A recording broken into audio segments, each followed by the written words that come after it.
Now be sure to use the correct size bushing driver. Drive it out through the pump in this direction only.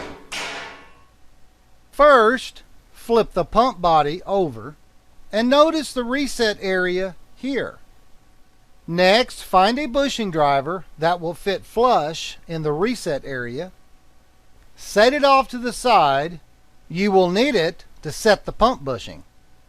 Take the new bushing and using a high-strength Loctite, apply it to the outside area of the new bushing.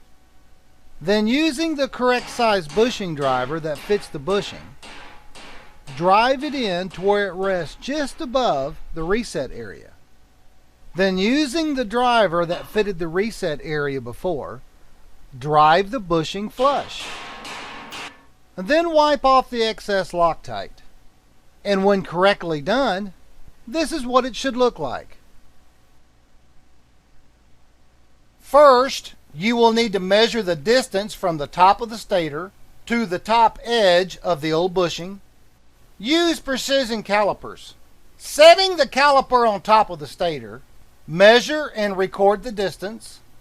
Then remove the old bushing.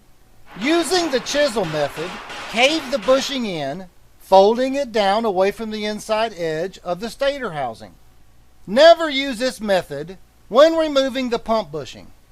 Always use the correct size bushing driver to remove the old pump bushing.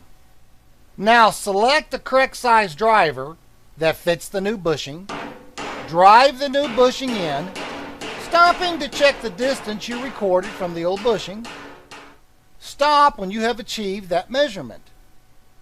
Next, slide the part through the bushing that mates to the bushing you've just replaced, which in this case, the stator over the input shaft. Then using a dead blow hammer, strike the outside of the stator housing while spinning the stator around the input shaft. This action will seat the bushing and get rid of any rolled edges that may have been caused by the bushing driver.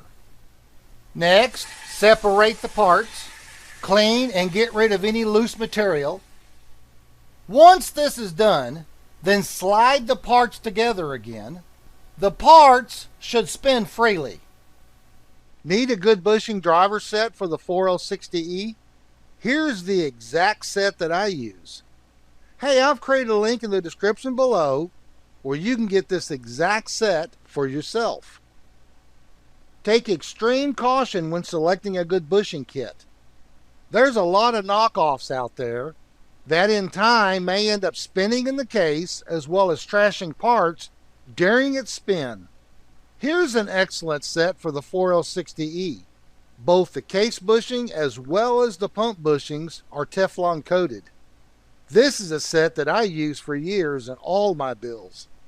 And you can get this set for yourselves in the link in the description below.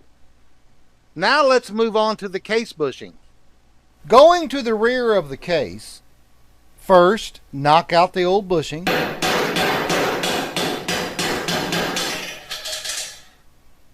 Install a new case bushing on a driver that fits the bushing. Now going through the pump side of the transmission case, insert both the bushing and the driver. Drive the bushing down into the transmission case. Now drive it down just below this chamfered edge.